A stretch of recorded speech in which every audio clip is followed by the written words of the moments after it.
The stagecoach rattled into Harlan Creek, Kansas, on a Tuesday in late April of 1878, carrying dust, the smell of horse sweat, and a woman who had clearly not come to stay, except that she had, and the town was about to find out exactly what that meant. Augusta Yates pressed her gloved fingers against the scratched window glass and peered out at what she supposed she would now call home. It was not an impressive sight. A main street that was mostly mud, a general store with a porch that leaned slightly to the left, a saloon painted the color of old mustard, a livery stable, a church whose steeple had lost its cross somewhere along the way, and a scattering of weathered wooden buildings that looked as though they had been dropped from a great height and simply left where they landed. Behind all of it, the open prairie stretched away in every direction like a great brown ocean without a shore in sight. She was 24 years old, and she had come alone. The other passengers, a traveling merchant and a pair of brothers heading to Dodge City on some errand they declined to explain, climbed out of the stagecoach with the unceremonious relief of men who had been bounced over rutted roads for too many hours. Augusta waited until they were clear before she stepped down, and she did so with her back straight and her chin up, because that was the only way she knew how to do anything. The driver, a leathery man named Calhoun who had not spoken 10 words to her the entire journey from Hays City, climbed down and began pulling luggage from the boot of the coach. A carpet bag, a hat box. And then, with a grunt and a muttered complaint about the weight of it, a large steamer trunk banded in dark iron, its brass fittings green with age. "This all yours, miss?" Calhoun asked, clearly hoping she would say no. "Every bit of it," Augusta said pleasantly. He left it in the street in front of the stage office and drove the coach around to the livery without another word. Augusta stood beside her trunk, one hand resting on top of it, and surveyed Harlan Creek with the calm, measuring expression of a woman who has already survived worse than this and knows it. She had a letter in her coat pocket from a woman named Edna Marsh, who ran the town's only boarding house and had agreed to take a boarder at a rate of $4 a month, meals included. She had enough money to pay 3 months in advance and then a bit more beyond that. She had a plan, or at least the bones of one, and she had the trunk. She had always had the trunk. "You need help with that." The voice came from her left, and when she turned, she found a man leaning against the post of the stage office with his arms crossed, and his hat pushed back on his head in a way that suggested he had been standing there for a while already, watching the stagecoach arrive. He was tall, broad in the shoulders, with the kind of sun-darkened skin that came from years of working outdoors. His eyes were a deep, warm brown under straight brows, and there was a question in them that seemed genuinely curious rather than merely polite. He was perhaps 28 or 29, she guessed. He wore a worn leather vest over a blue shirt, dark trousers, and boots that had seen considerable miles. There was nothing flashy about him, nothing that announced itself. He looked like a man who was simply and completely himself, without apology or performance. "I might," Augusta said carefully. He uncrossed his arms and came toward her. "Gilbert Vaughn," he said, extending a hand. She shook it. His grip was firm and brief and respectful. "Augusta Yates." He looked at the trunk, then at her. "Yates, you the woman Edna Marsh is expecting?" "I am." He nodded as though that settled something, and then without further discussion he bent, gripped the leather handles on either side of the trunk and lifted it. It clearly weighed more than he had anticipated because his jaw tightened and his boots shifted in the mud, but he did not say anything about it and he did not put it down. "The boarding house is 2 streets over," he said. "I'll carry this. You follow." Augusta fell into step beside him. "I can manage one end," she said. "I'm sure you can," he said, "but I've got it." She watched him carry the trunk through the muddy street, and she noted the effort it cost him even though he said nothing. She thought she should perhaps feel more grateful and less wary, but wariness had served her well in recent months and she was not quite ready to set it aside for a stranger's easy helpfulness. "Do you work near here?" she asked, more to understand him than because she particularly wanted conversation. "I run the Rafter V," he said. My family's ranch, about 4 miles north of town. Come in once a week or so for supplies, check the mail. He glanced at her sideways. You coming to teach at the school? No, she said. I'm going to open a dress shop. He did not look surprised, but he did look interested. The space next to Aldrich's hardware is empty, he said. Has been for about a year. Old Barber moved out when his wife made him go back east. Edna Marsh mentioned it in her letter, Augusta said. I wrote to ask about available storefronts before I came. You planned ahead, he said, and there was something in his voice that sounded like approval. I try to, she said. The boarding house was a wide, square building with a wraparound porch that needed painting and window boxes that were full of dried winter remnants that had not yet been cleared for spring. Edna Marsh herself appeared at the front door before they reached the steps, a substantial woman in her 50s with sharp eyes and a generous mouth that was currently arranged in an expression of welcome. You must be Augusta, Edna said, coming down the steps, and I see you've already found Gilbert. He found me, Augusta said. He finds everything that arrives in Harlan Creek, Edna said, not unkindly. It's a habit of his. She looked at the trunk. Lord, what have you got in there, stones? Tools of my trade, Augusta said, which was not entirely a lie. Gilbert carried the trunk up the porch stairs and through the front door without being asked, and Edna directed him to the room at the end of the hall on the ground floor, a corner room with 2 windows and a view of the yard and the fence line beyond it. He set the trunk against the wall under the window and straightened, rolling one shoulder briefly, privately, as if he thought no one was looking. Augusta was looking. Thank you, she said, and she meant it. He nodded, replaced his hat to its usual angle, and said, Welcome to Harlan Creek, Miss Yates. He said it simply, like a man who hoped she would stay, though he had no particular reason to. Then he left, and Augusta stood in her new room with her hands on her trunk and listened to the sound of the town going about its afternoon. She allowed herself exactly 30 seconds of feeling frightened and alone, and then she opened the trunk. Inside, nested in layers of fabric and padding, were her sewing materials. A Singer treadle sewing machine, disassembled into its component parts and wrapped carefully in canvas. Scissors of several sizes. Spools of thread in colors ranging from cream to deepest black. Bolts of fabric rolled and tucked along the sides. Patterns. Measuring tapes. Every needle she owned, kept in a small tin box that had belonged to her mother. And underneath all of that, wrapped in oilcloth and tied with twine, was the secret. She checked the twine. It was as she had left it. She pressed her palm flat against the oilcloth for just a moment, the way someone else might press a hand to a wound, and then she carefully replaced the fabric layers above it and closed the trunk. Whatever happened in Harlan Creek, the trunk would stay locked. She was the only one with the key. She wore it on a chain around her neck. The weeks that followed were full of the particular kind of exhausting work that comes with building something from nothing. Augusta negotiated a rent for the empty space beside Aldrich's hardware that she felt was just barely fair and probably should have been lower. But she had not wanted to spend more time haggling in front of the men who seemed to gather on that porch for no reason other than to observe negotiations and offer unsolicited commentary. She cleaned the space herself, sweeping out mouse droppings and old newspapers and a broken chair that had been left behind by the barber. She reassembled her sewing machine. She arranged her bolts of fabric in the window, bright calicos and sprigged muslins, and a length of deep blue wool that immediately drew the attention of a woman walking by, who stopped and pressed her face to the glass, and then came inside and ordered a skirt before Augusta had even officially declared herself open for business. She called the shop Yates Fine Sewing, which she thought was clear and honest, and she painted the name herself on a board which she hung above the door, imperfectly but legibly. Within a month she had 6 regular customers.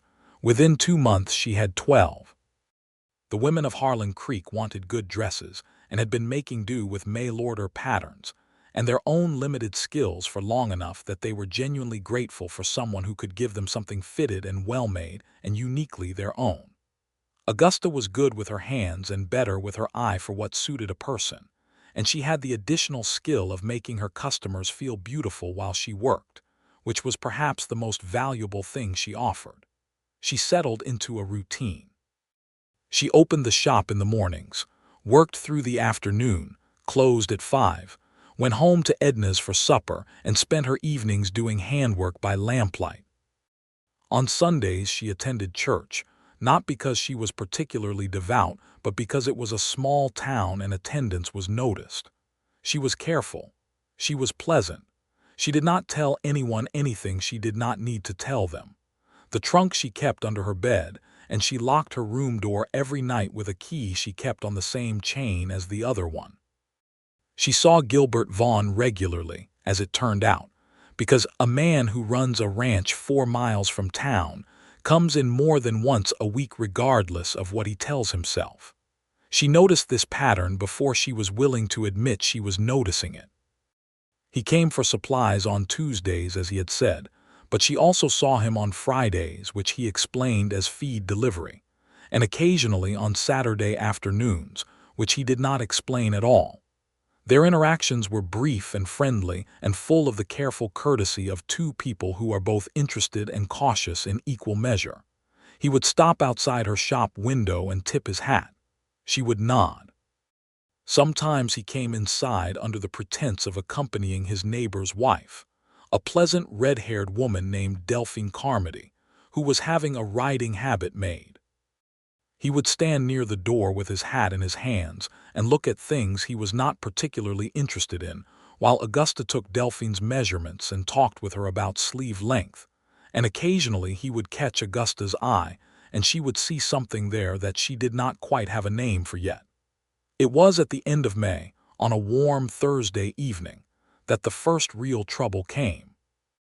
Augusta was working late in the shop, finishing the beaded trim on a dress that was promised for the following morning, when she heard someone trying the door.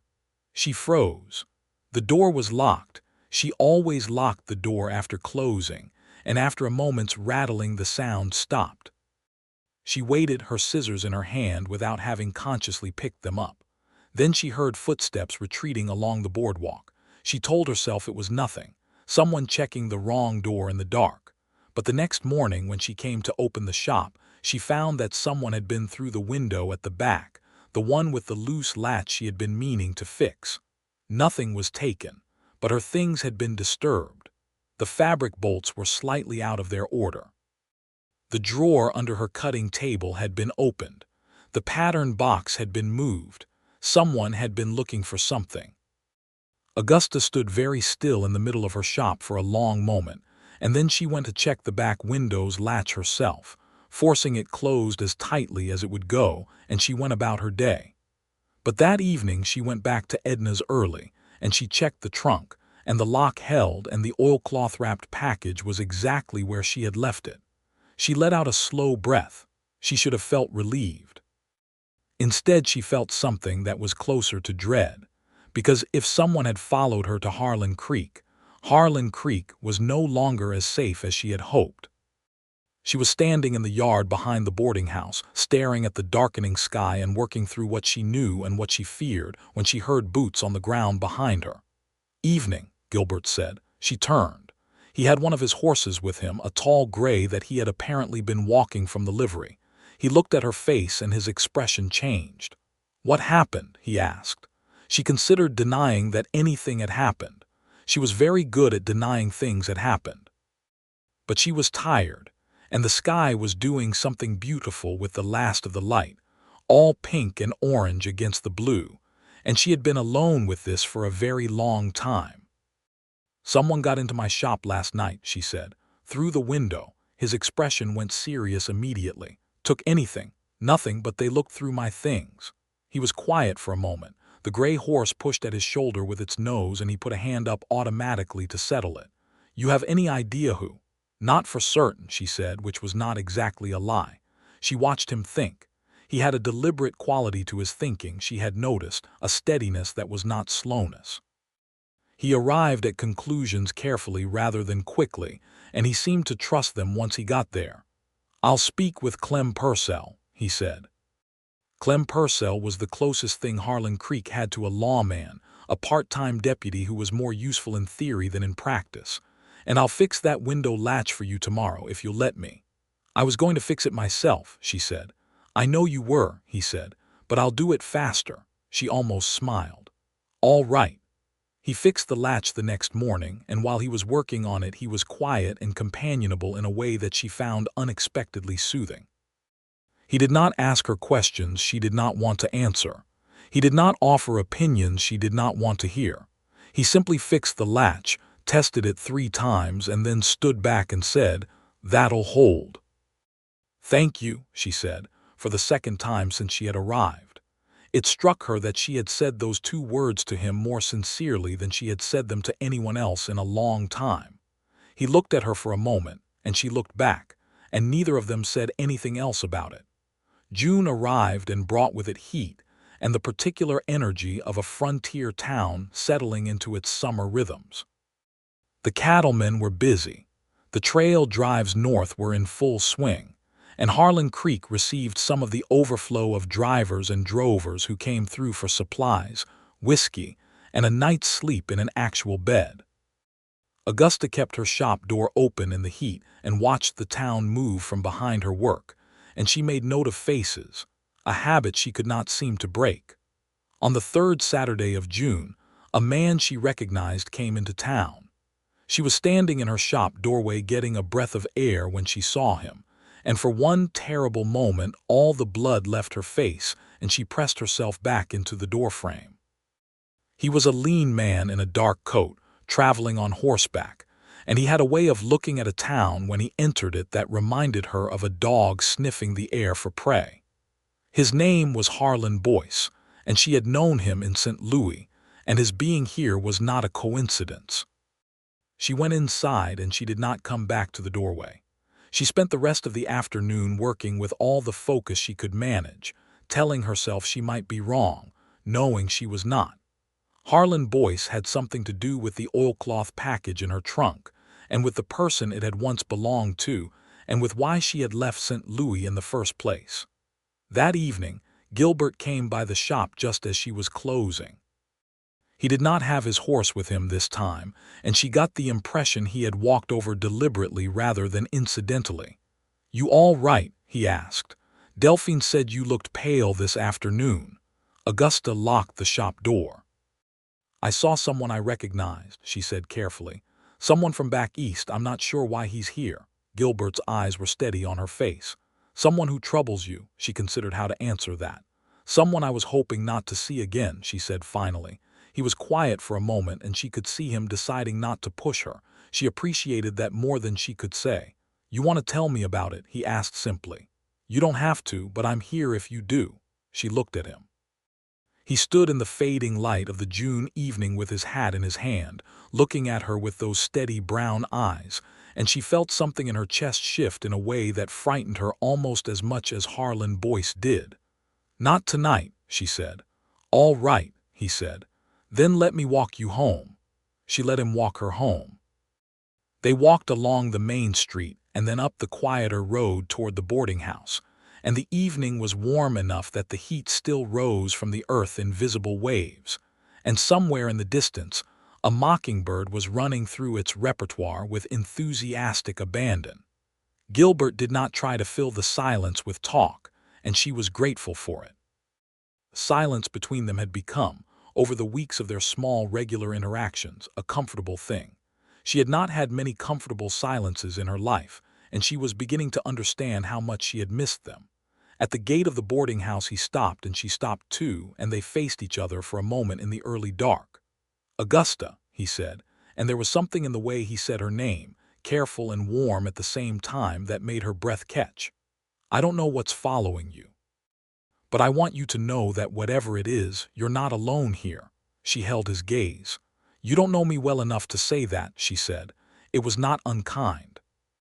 It was simply true. "I know you well enough," he said quietly. "I know how you say thank you like you mean it. I know you give your customers more than they pay for. I know you carry things by yourself that other people would have put down by now." He looked at her with simple honesty. "I know enough." She felt something warm moving through her chest, cracking through something she had been keeping sealed for a long time. "You are a very unusual man, Mr. Vaughn," she said, and she meant it as the compliment it was. "Gilbert," he said, "please." "Gilbert," she said, and it felt like a small surrender, a voluntary one. She went inside. She did not look back, but she heard him stand at the gate a moment longer before she heard his footsteps move away down the road. She sat at the edge of her bed with both hands flat on the trunk and thought. Harlan Boyce was in Harlan Creek. She did not think it was likely to be a coincidence that the town shared his first name, and that made her feel slightly sick, the way it meant he had specifically come here. He must have tracked her route. He had resources and patience, and the thing inside her trunk was worth enough to a particular kind of person that he would have followed her across the entire country to find it. She needed to think about what to do. She needed to decide whether to run again, or whether, for the first time, she was somewhere she did not want to run from. The next morning she went to the shop early. She had made her decision in the night, lying awake in the hot room with the chain key pressed in her palm, and the decision was this: she was not going to run. She had run from St. Louis, and she had run from Jefferson City, and she had made it to Harlan Creek, and she was building something here. A life. Something small and real and hers. She was not going to abandon it because Harlan Boyce had the nerve to follow her. But she was going to have to deal with him, one way or another. She was unlocking her shop door when Gilbert appeared at the end of the boardwalk, coming from the direction of the livery with his horse. He saw her and changed direction, and she waited. "He's still here," Gilbert said when he was close enough. No preamble. "The man in the dark coat. He spent last night at the saloon, and this morning he was asking at the general store about new arrivals to town." Augusta went very still. What did he ask? Asked if a woman named Yates had come through recently. Gilbert's voice was level, but his eyes were watching her carefully. Mercer at the store told him he didn't keep track of people's names, which is technically true and also a generous lie. She exhaled slowly.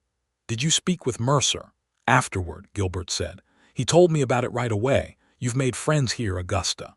She had not expected that. She had been so careful not to burden anyone, not to make herself a problem, that she had not fully noticed the way the town had nonetheless begun to close around her in its small, ordinary protective way, the way communities do when they decide someone belongs to them. "His name is Harlan Boyce," she said. She heard herself say it and realized she had decided, overnight or perhaps over the last several weeks without knowing it, that she was going to trust this man. "He was involved with someone I knew in St. Louis. A man named Samuel Pickett. Pickett worked for a land company that was running a scheme, selling land grants to settlers that the company didn't actually have the right to sell, claiming to have deeds and legal ownership of parcels that either belonged to other people or had never been properly filed with the Territorial Land Office." Gilbert was listening carefully. He had not moved. "Pickett kept records," she said. "Documented accounts of what was sold, to whom, for how much, and what the actual legal status of the land was. He kept them because he intended to use them eventually, either to bargain with someone in the government for immunity or to sell the information to a rival. He was that kind of man." She paused. "He died. There was an outbreak of cholera in the city last autumn. He died in September, and I was there, and he gave me the records. He gave me the trunk they were in. He said they were all that could make it right, make the people who had been swindled able to make legal claims. He said I was the only person he trusted with them." She did not mention why Samuel Pickett had trusted her specifically, what the nature of their acquaintance had been. She did not think it was necessary, and she was still careful about what she said even to people she was beginning to trust. "And Boyce worked for the land company," Gilbert said. "Boyce ran collections," she said. "He was the one who came for people who disputed their claims, who tried to demand their money back. He is not a gentle man." She met his eyes. "The records in my trunk could put him and several others in prison and could restore land rights to more than 100 families who were fraudulently sold those grants." Gilbert was quiet for a moment. His horse stood patiently at his elbow. "What were you planning to do with them?" he asked. "Get them to the Federal Land Office in Topeka," she said. "I wrote to a man named Hargreaves there. a surveyor I knew of through Pickett.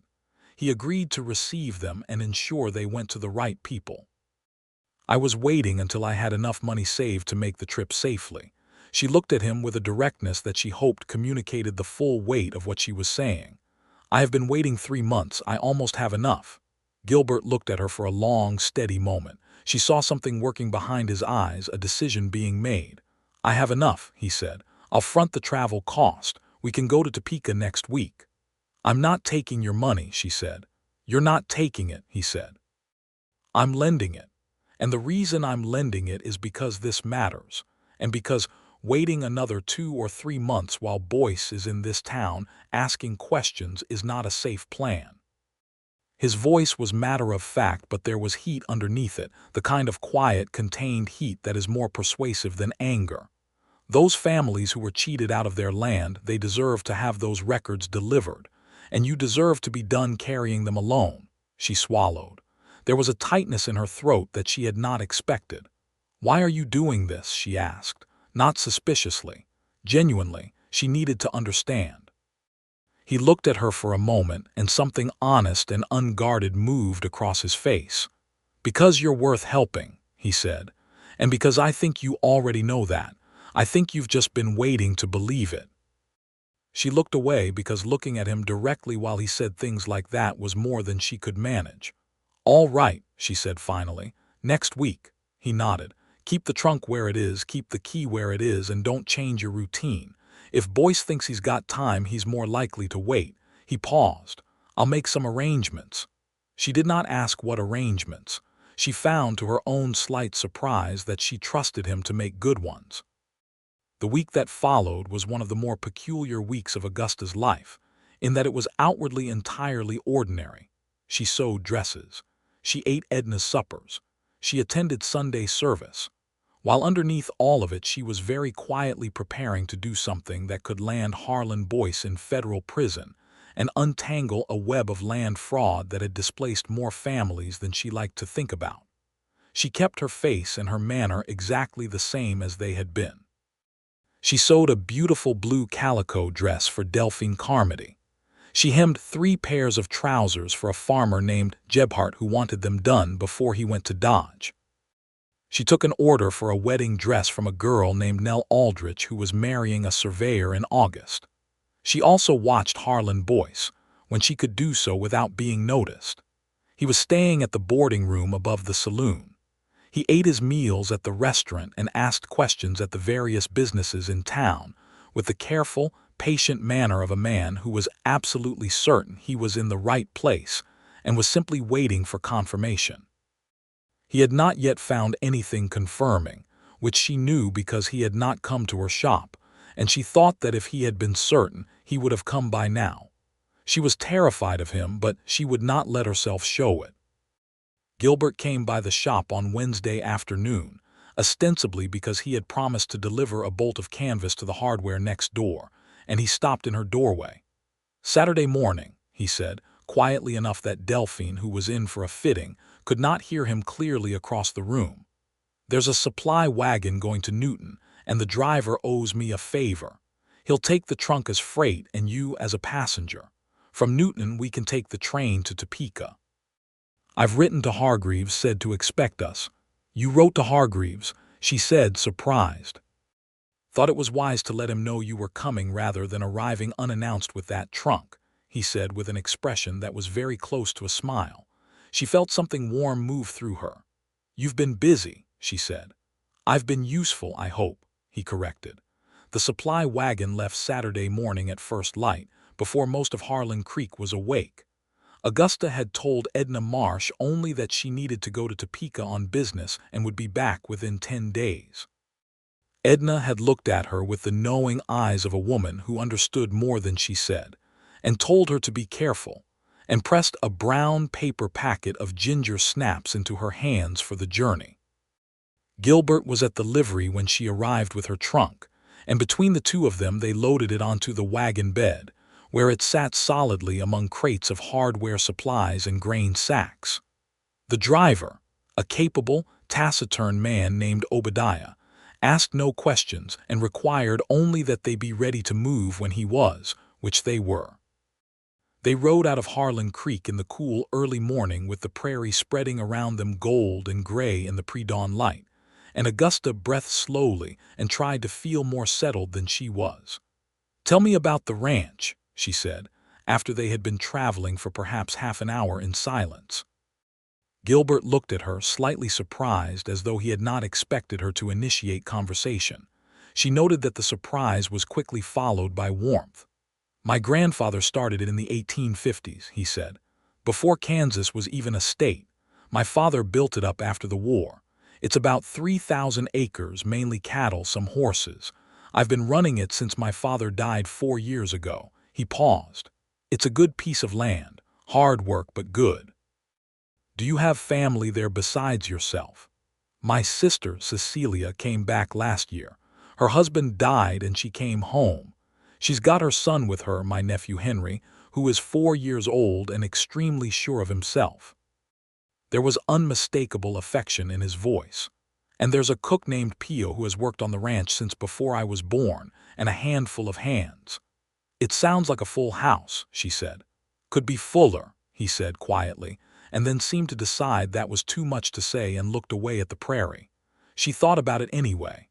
The journey to Newton took 2 days, and they camped one night in the open, which Augusta found either dreadful or exhilarating depending on the moment. The stars over the Kansas prairie were extraordinary. She lay on the ground with her coat pulled over her and stared up at them for a long time, and at some point she heard Gilbert, who had rolled his bedroll a respectful distance away, say very quietly, "Orion's just gone down over the west. Scorpius is coming up over there, the red star." She found the red star. "Antares," she said. "That's right," he said, sounding pleased. "You know the stars. My father taught me," she said. "He was a sailor before he came inland."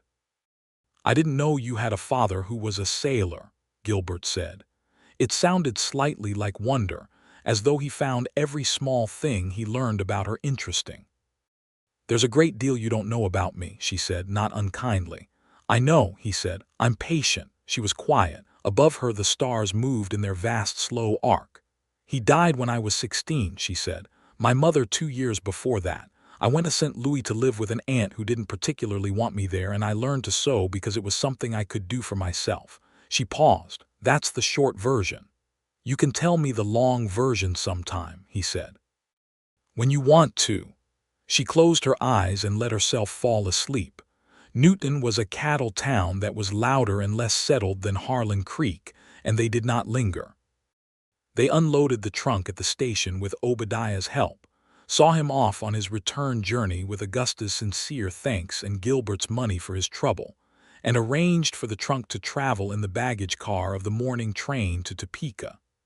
Then they found a respectable hotel, Augusta taking a room for herself and Gilbert taking one across the hall, and ate supper in the hotel dining room. Over salt pork and biscuits and strong coffee, Augusta felt the particular ease of 2 people who have spent enough time in proximity to each other's silences that conversation comes without strain. She told him about St. Louis in more detail. She told him about Samuel Pickett carefully, as a man she had known in a professional capacity, which was truer than it might have seemed and less true than it might have looked. She told him what the records in the trunk actually contained, the ledgers and deeds and correspondence that documented the fraud in meticulous detail, because Pickett had been meticulous about everything except his own health. Gilbert listened. He was, she had decided, the best listener she had ever met. Not merely patient, but genuinely engaged, following the thread of what she said with his full attention, asking exactly the questions that showed he had understood what she was telling him. "How many families?" he asked. "The records show 114 claims made on land in the territorial surveys that had no legitimate legal basis," she said. "Many of those families will still be on that land. They may have improved it, built houses, started farms. Without clear title, they're vulnerable to being removed anytime someone with more money and better lawyers decides to press a claim." She looked at him. "The records in the trunk give them their legal basis. Hargreaves can take them to the Land Commission and get the titles put right." "That's worth protecting," Gilbert said. "It's worth everything," she said. He looked at her across the table, and in the lamplight of the hotel dining room he looked very earnest and very solid, like something she could lean against if she chose to. "You are a remarkable person, Augusta Yates," he said. She felt the color rise in her face, which she had not expected. "I'm only someone who didn't leave when I should have," she said, "and didn't let go when it would have been easier to. That's the definition of remarkable where I come from," he said. She looked down at her coffee cup. "You're going to make it very difficult for me to remain sensible," she said. He smiled, and it changed his face, opened it up, made him look like the man he was when he was not being careful. "Good," he said. Topeka was larger than anything Augusta had been in since leaving St. Louis, and it surprised her always how rapidly the frontier was changing. The capital city of Kansas had buildings that reached 3 stories, proper sidewalks, gas lighting in some of the main streets, a train station that was busy at all hours. They arrived with the trunk in the baggage cart and made their way to the federal land office in the building on Kansas Avenue, where Hargreaves had his office. Ezra Hargreaves was a small, precise man in his 50s with spectacles and ink-stained fingers and the particular alertness of someone who has been waiting for exactly this visit. He shook Augusta's hand with both of his and looked at the trunk with an expression that was somewhere between reverence and relief. "I was beginning to wonder," he said, "whether you would actually make it." "So was I at times," Augusta said honestly. She opened the trunk there in his office, moving the layers of fabric and sewing supplies aside with practiced hands, and she lifted the oilcloth package from the bottom and set it on his desk. She cut the twine with her sewing scissors. She unfolded the oilcloth, and there they were. The ledgers, the correspondence, the survey documents, the signed receipts, all of it exactly as Pickett had kept it, all of it exactly as she had kept it since September, through 2 moves and a winter and a break-in and a hard journey. Hargreaves put on his spectacles and opened the first ledger, and as he read his expression became, progressively, the expression of a man who is holding something that will change things. "This is comprehensive," he said, almost to himself. "Pickett was thorough," Augusta said. "We can take this to the Land Commission by the end of the week," Hargreaves said. "This is enough to initiate full review of the affected grants. The families who were defrauded will be notified. It will take time. The government is not quick about these things, but it will be done." He looked up at her. "You understand that Harlan Boyce and the others involved in the scheme will be subject to federal prosecution." "I understand that," Augusta said. "Good. And you'll need to make a formal statement," he said, "regarding how you came to have these documents and the circumstances of their transfer from Pickett." "I know," she said. "I'm ready." She spent the better part of 2 days in Hargreaves' office, and in the offices of 2 federal attorneys who smelled of pipe tobacco and precedent, giving her statement and answering questions and reviewing documents. Gilbert came with her each morning and sat in the corridor outside and waited, which struck her as both unnecessary and deeply comforting. On the second afternoon, when she came out of the final interview with the quieter of the 2 attorneys, she found Gilbert in the corridor reading a newspaper he had found somewhere, and when he looked up and saw her face, the relief and the exhaustion and the release of it, he stood immediately and covered the distance between them in 2 steps. "Done?" he asked. "Done," she said. He held out his hand, and without thinking she took it, and he held her hand firmly and warmly, and she did not let go for a long time. "It's done," he said again softly, as if he understood that she needed to hear it more than once. It was done. The records were in government hands. Hargreaves had already sent a telegraph to a federal marshal's office regarding Harlan Boyce, and Augusta had been told that Boyce was likely to be collected before she returned to Harlan Creek. The land cases would work their way through the proper channels. The families would get their titles. It would take time, but it would happen. She had carried the trunk for 8 months, and now she did not have to any more. What she felt was not the triumphant elation she had sometimes imagined. It was quieter than that, more like the feeling of setting down something very heavy, and feeling your own weight again underneath you. They went to supper that evening at a proper restaurant on Kansas Avenue, and it felt somehow celebratory without either of them having said it would be. Augusta ordered roasted chicken and Gilbert ordered a steak, and they shared a piece of apple pie, and at some point during the pie Augusta looked at him and realized she had been smiling for most of the meal without noticing it. "What will you do with the trunk?" he asked. She considered. "Take it home," she said. "Fill it with fabric," he smiled. "Good use." She looked at him. "Gilbert," she said, "I want to ask you something." "All right," he said. "Why did you help me?" she said. "Before you knew about the land records, before you knew anything except that someone had searched my shop and that I was frightened, you walked me home and fixed my window and asked me if I was all right. Why?" He was quiet for a moment, looking at her with those steady dark eyes. "You know why," he said. She held his gaze. "I want to hear you say it." He set down his fork. "Because from the moment you stepped off that stagecoach with your back straight and your chin up and that enormous trunk," he said, "I thought you were the most interesting person I'd seen in years. And then every time I talked to you I thought so a little more. And then I started thinking about you when you weren't there, which is when I knew I was in real trouble." His voice was quiet and direct, without artifice. "I helped you because I wanted to, because you matter to me." Augusta looked at him across the white tablecloth and the half-finished pie and the lamplight, and she felt something in her chest that she recognized after a moment as the sensation of a door she had been holding shut with both hands finally being allowed to open. "I think," she said carefully, "that you matter to me as well." He looked at her with something in his face that was not quite a smile, more than a smile, something that went all the way down. "Do you think so?" he said. "I do," she said. They looked at each other, and it was the kind of looking that says more than words do, and the apple pie cooled between them.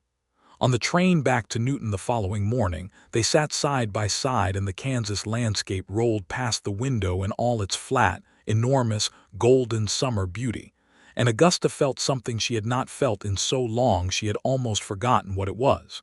She felt safe. Not safe because the danger was gone. Not safe because everything was resolved, but safe in the way that has to do with another person. The particular safety that comes from being known by someone and not found wanting. Gilbert sat beside her with his shoulder an inch from hers and watched the prairie pass, and she watched it too, and somewhere west of the rail stop at Abilene she put her head on his shoulder, very quietly, without making a thing of it. He did not move. He simply put his hand over hers very gently on the armrest between them, and she let it stay there. The journey back to Harlan Creek on Obadiah's wagon, with the trunk now considerably lighter without its hidden burden, felt entirely different from the journey out. The first night's camp under the stars, which had been anxious before, was now simply beautiful. Augusta lay on her back and looked up at the Milky Way and felt the particular clarity of a person who has put down a weight they have been carrying so long they stopped noticing it. "What was the first thing you thought when you saw me?" she asked. The darkness made it easier to ask. He was quiet for a moment. "That you looked like someone who had made up her mind about something," he said. "I thought, that woman knows exactly what she's doing." She laughed quietly. "I absolutely did not know what I was doing." "You hid it well," he said. "I had practice." "What did you think when you saw me?" he asked. She considered. "I thought you had kind eyes," she said, "and I didn't trust kind eyes. I had learned not to."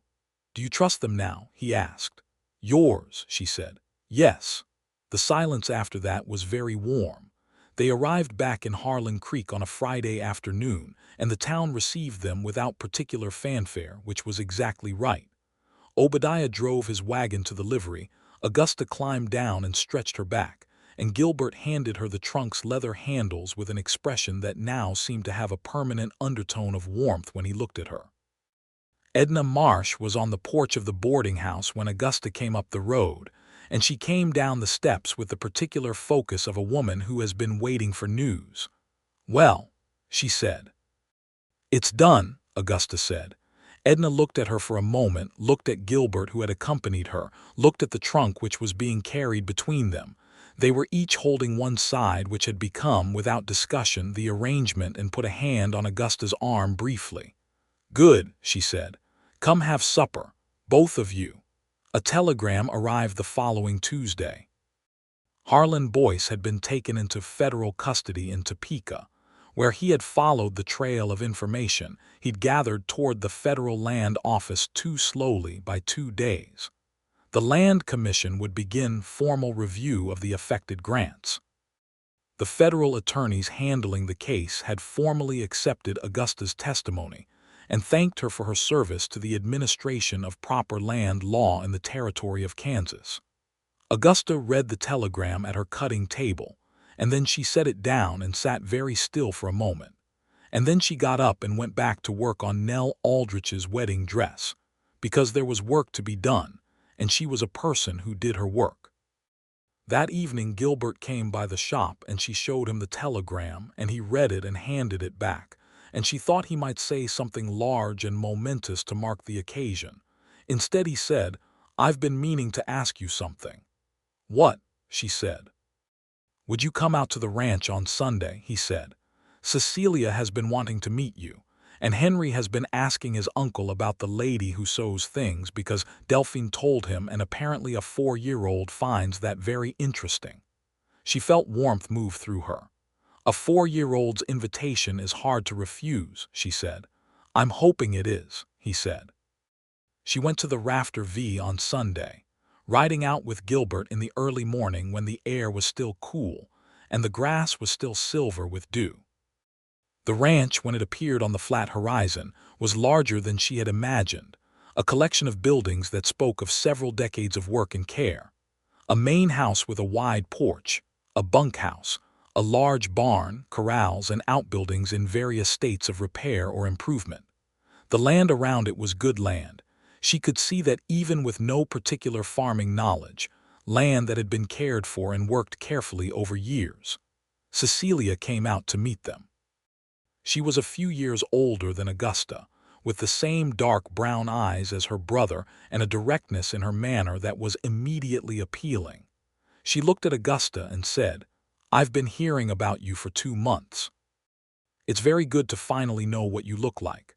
"I've been hearing about you for about the same amount of time," Augusta said. "What has he been saying?" Cecilia glanced at her brother with a slight smile. "Mostly that you're very capable and that the town is lucky to have you. And occasionally, when he doesn't know I'm listening, that you have the most interesting face he's ever looked at." Gilbert looked at the barn and found something there that required his attention.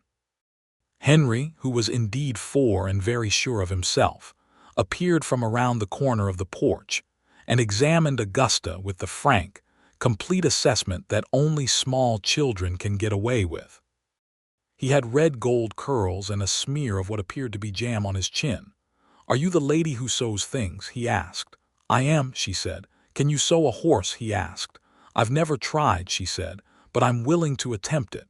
He considered this carefully. "All right," he said, and walked back around the porch, apparently satisfied. They spent the day at the ranch, and it was the most natural day Augusta could remember in years. She helped Cecilia in the kitchen for a part of it, which was where she learned that Cecilia's husband had died of typhoid fever 2 years prior, and that Cecilia had come home because Gilbert had simply said, "Come home," without conditions or caveats. She helped Henry attempt to build something architectural out of sticks near the water trough, which he explained to her was a town. She sat on the porch in the late afternoon and watched Gilbert work with a young horse in one of the corrals, the horse nervous and Gilbert endlessly patient, moving the way a man moves when he knows exactly what he's doing and is not showing off about it.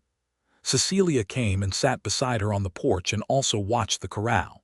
"He's been different," she said. "Since you came to Harlan Creek." "Different how?" Augusta asked. "Better," Cecilia said simply.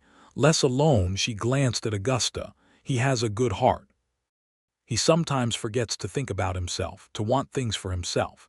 He's been taking care of this ranch and this family since he was 22 years old, and it's been everything for a long time, and there's been nothing else."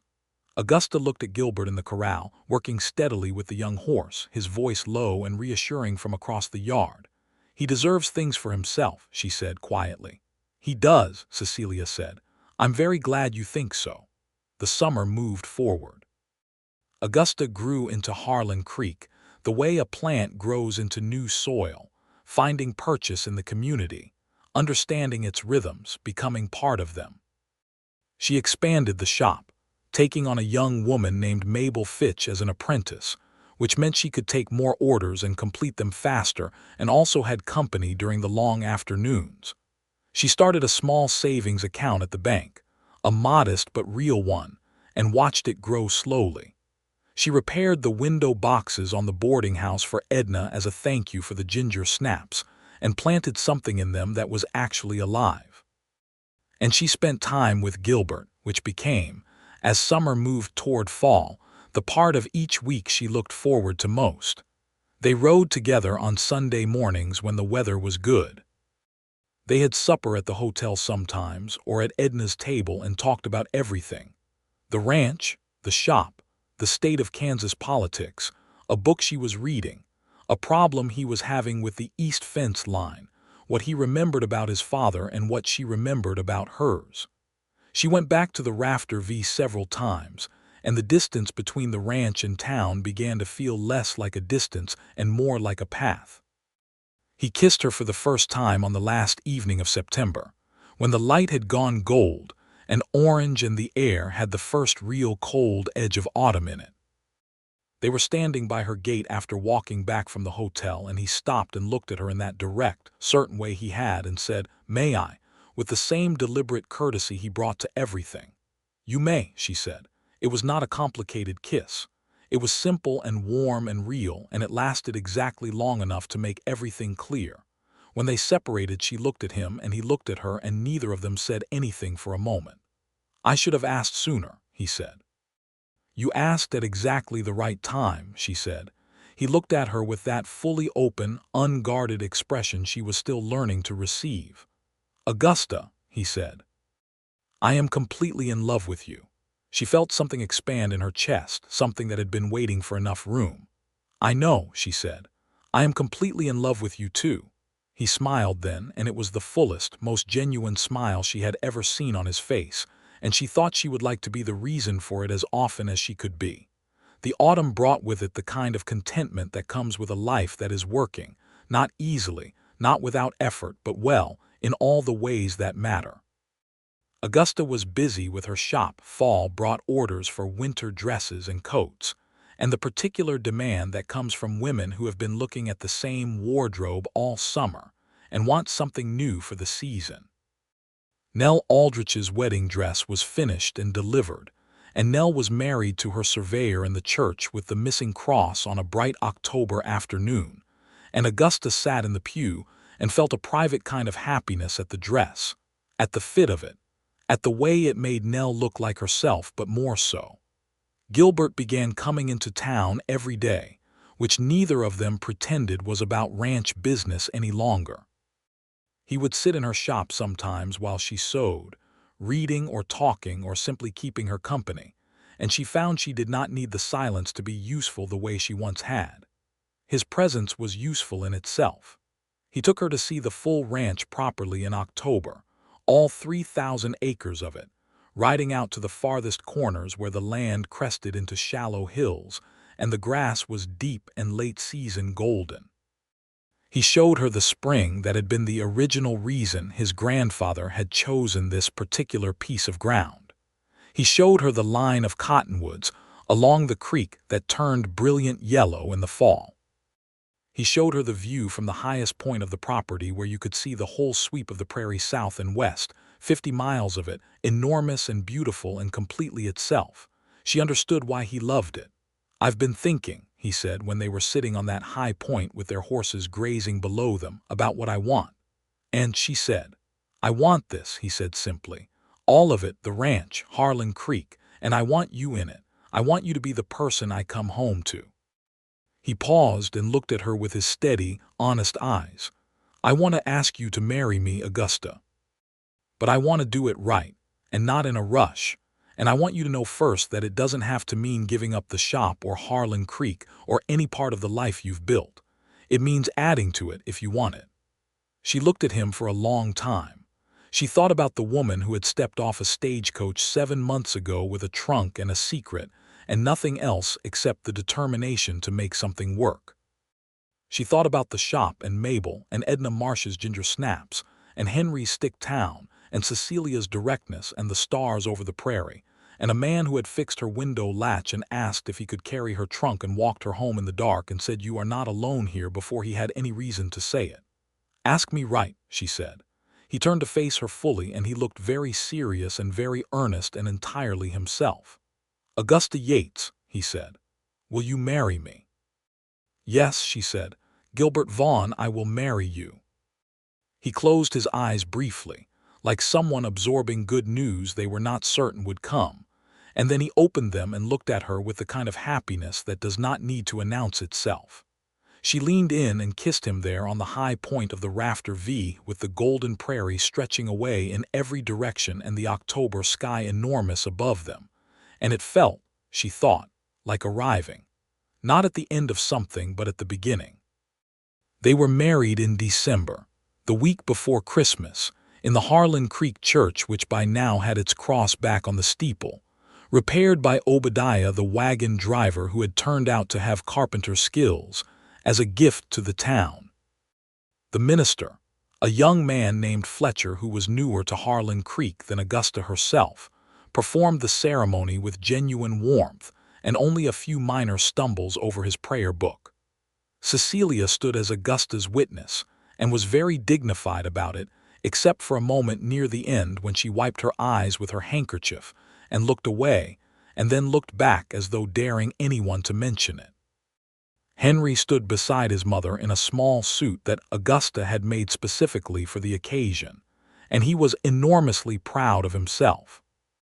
Edna Marsh sat in the front pew, and Delphine Carmody sat beside her, and Mercer from the general store, and old Gebhart the farmer, and Mabel Fitch, and the Aldriches, and 20 other people who had become, in the space of 7 months, the community that Augusta had come west to find. She wore a dress she had made herself, deep blue wool, the same blue as the bolt she had put in her window the first day she set up the shop. When the minister said the words and Gilbert put the ring on her finger and looked at her with everything he was in his eyes, she thought, "I carried that trunk across half a country, and it was worth every mile." The first year of their marriage was full and varied, and sometimes difficult and frequently wonderful.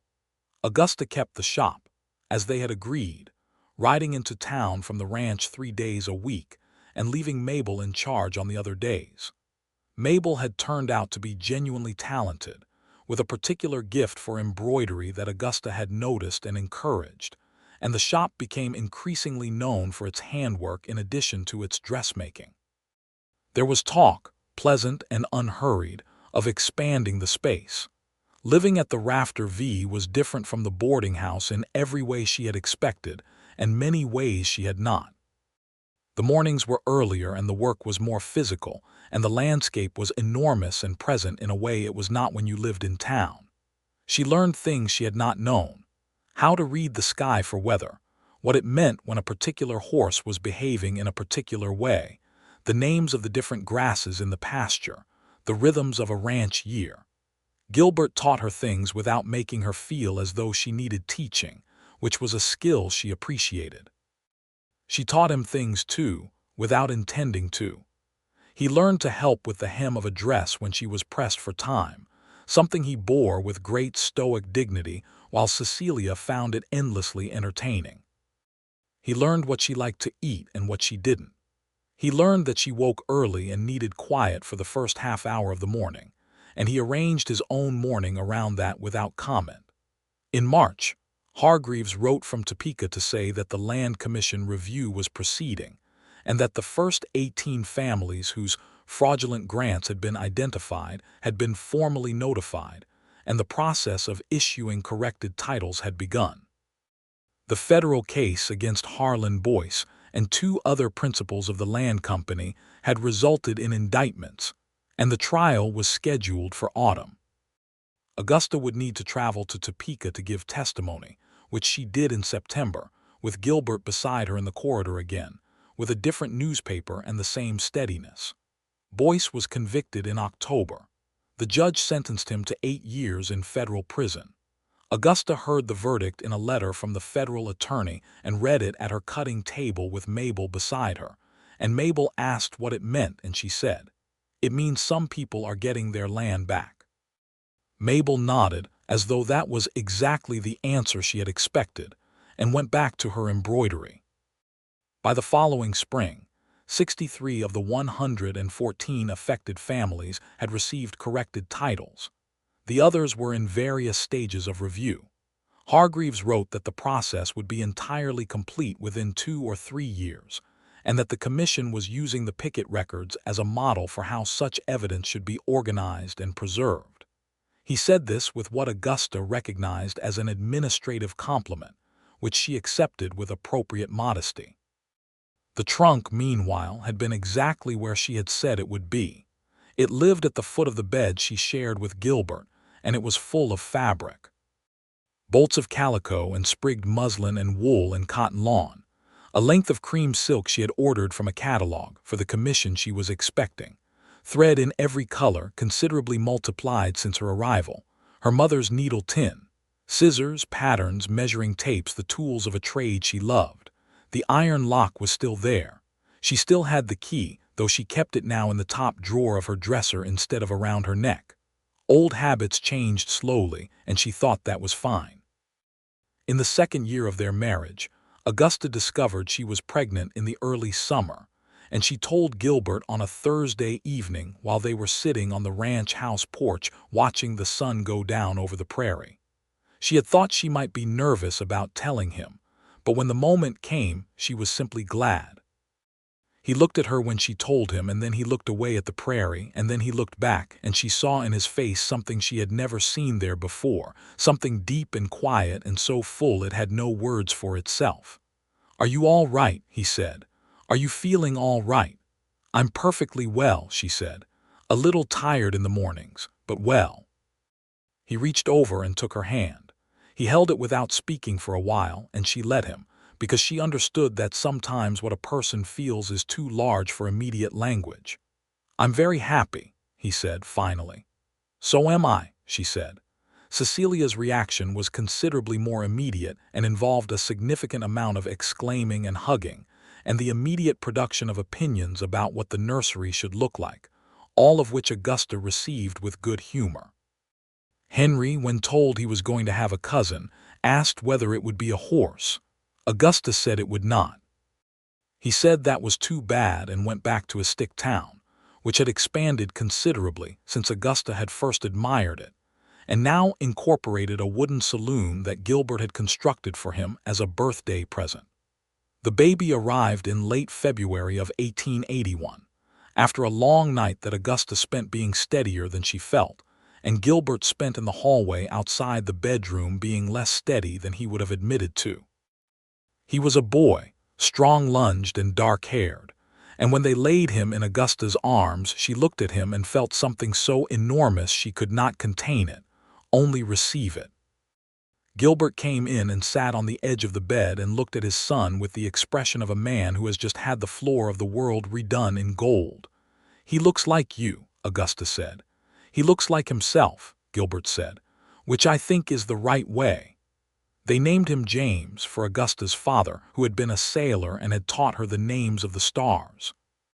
James Vaughn was, in the estimation of his mother, his father, his aunt, and one extremely proprietary 4-now-6-year-old cousin, the most excellent baby Harlan Creek had ever produced. He slept reasonably well and ate enthusiastically, and looked at the world with the particular alert curiosity of a child who is planning to find out everything about it as soon as he has the motor skills to investigate. Augusta went back to the shop when James was 8 weeks old, which was earlier than she had intended but later than she had feared, bringing him with her in a basket that sat beside her cutting table while she worked.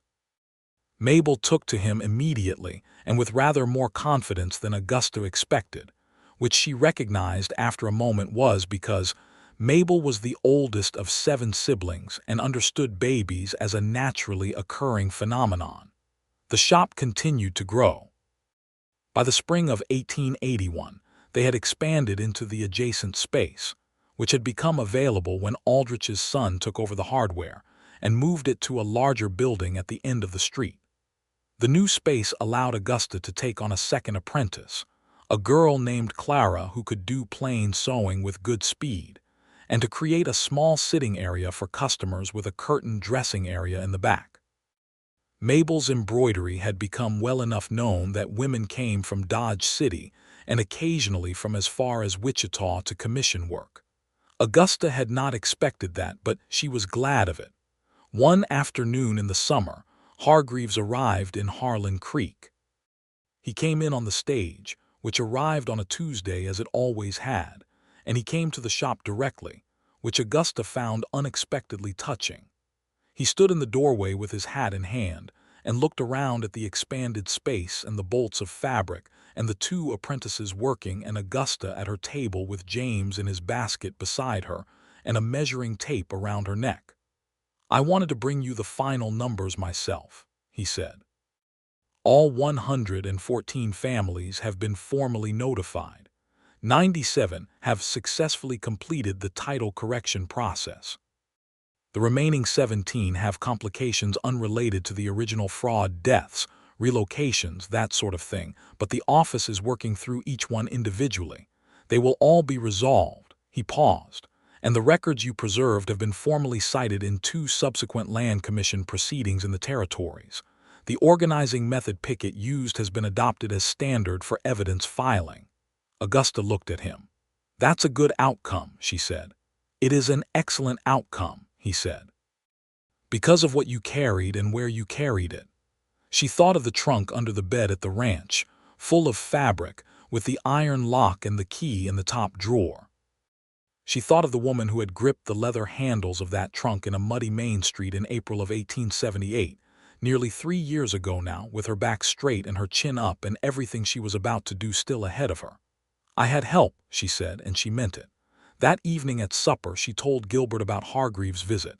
He listened and then he said, "All 114. All of them," she said. "It will take time for the last few, but it will happen."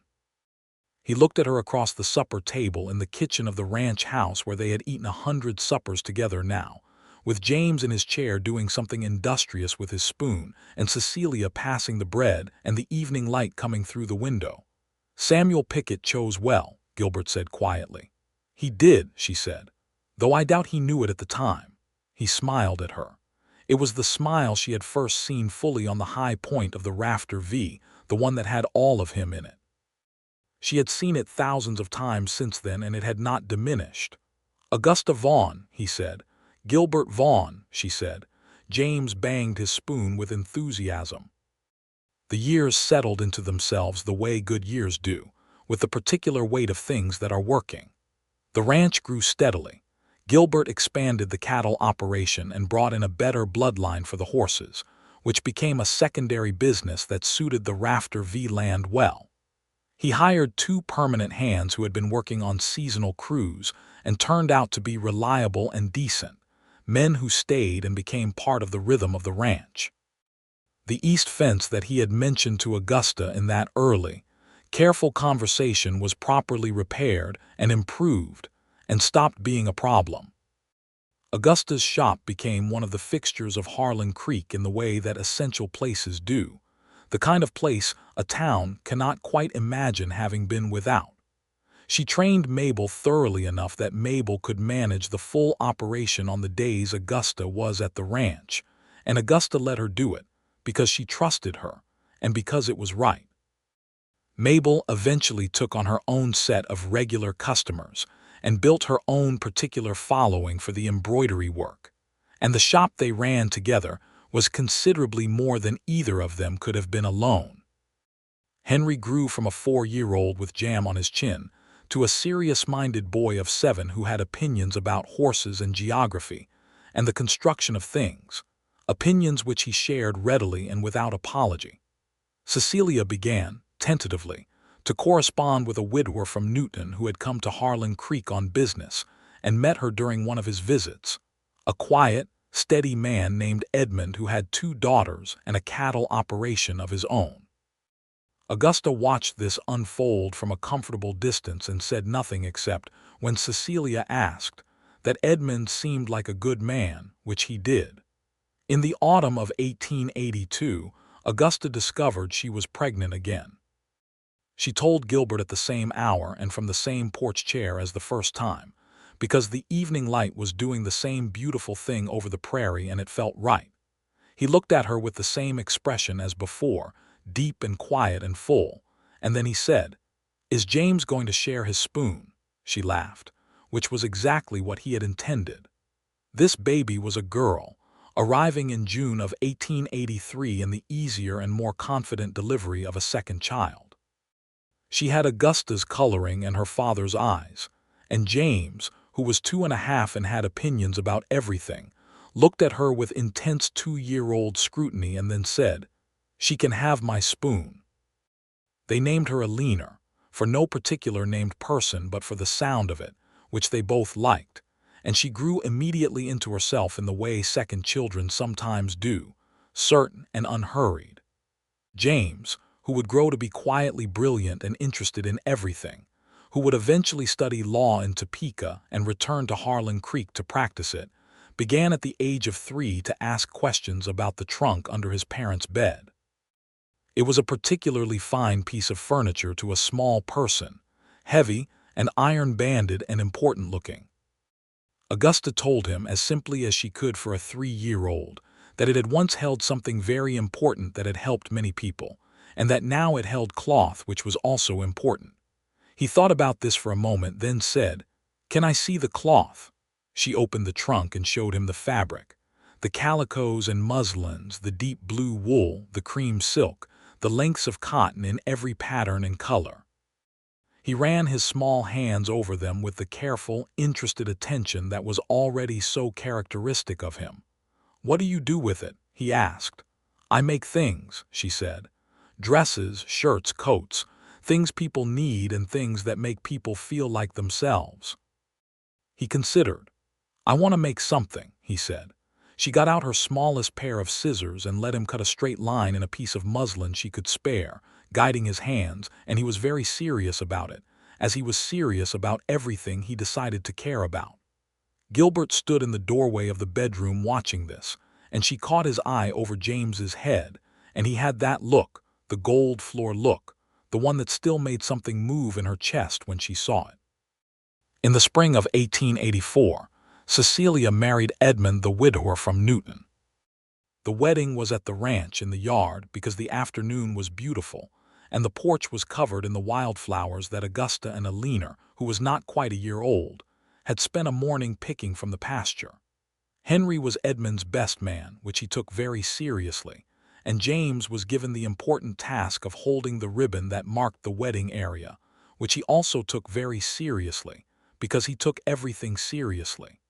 Augusta made Cecilia's dress. It was deep rose silk, which was the color Cecilia had wanted and which suited her exactly, and when Cecilia put it on the morning of the wedding and looked at herself, she said, "I look like myself." "That's the point," Augusta said.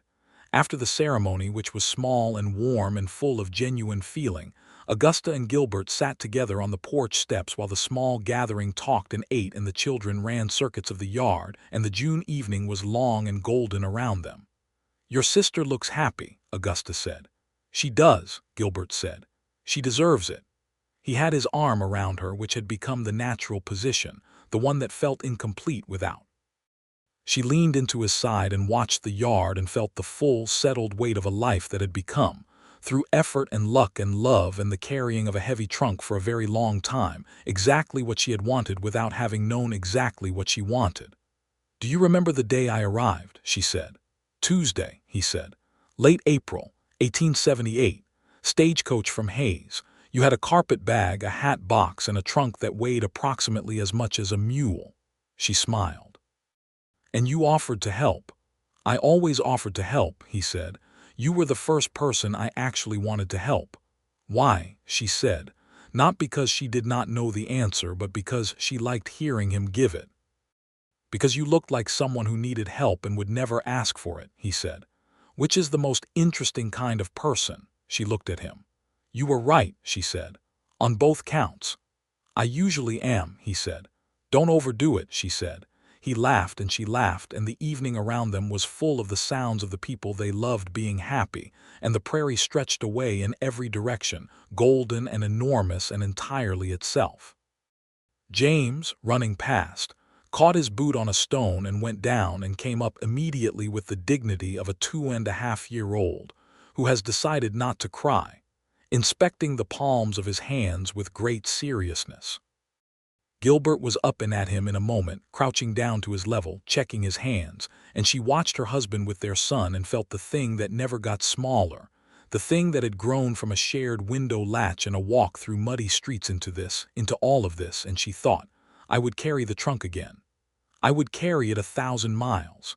She would not have to. The trunk was under the bed, full of fabric, locked with a key in the top drawer. Alina would be interested in it when she was old enough. Augusta suspected she would want to open it and find out what was inside, because she had her father's curiosity and her mother's directness, and that combination was going to make her formidable.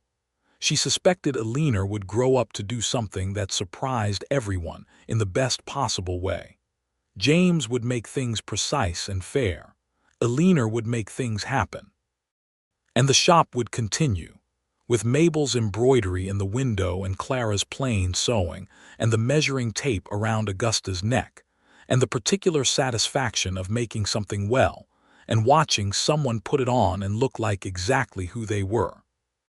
And the ranch would continue, with Gilbert and the cattle and the horses and the hands and the spring and the cottonwoods, and the view from the high point that was 50 miles in every direction.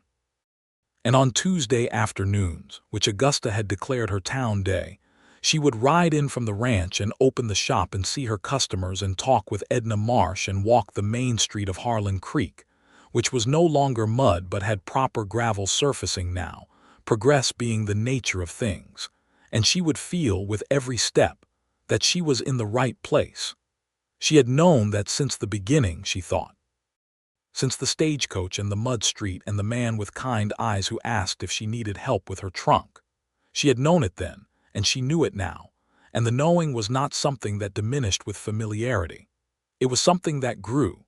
Gilbert came back to the porch steps, settling beside her again with James now on his shoulders for reasons that seemed to have made sense to both of them, and he took her hand, which was the hand he always reached for, and the evening was long and golden and full. Alina, sitting in the grass a few feet away, looked up at her parents with her father's steady eyes and smiled, and went back to the very important business of examining a caterpillar she had found on a stem of grass. The stars would come out later. James would name them, because Augusta had told him all the names their grandfather had taught her, and James had taken them in with the same careful attention he brought to everything, and he kept them. The trunk sat under the bed. The key was in the drawer. And Harlan Creek settled into its evening, and the rafter V was lit from within, and the prairie held its enormous quiet, and everything that mattered was exactly where it was supposed to be.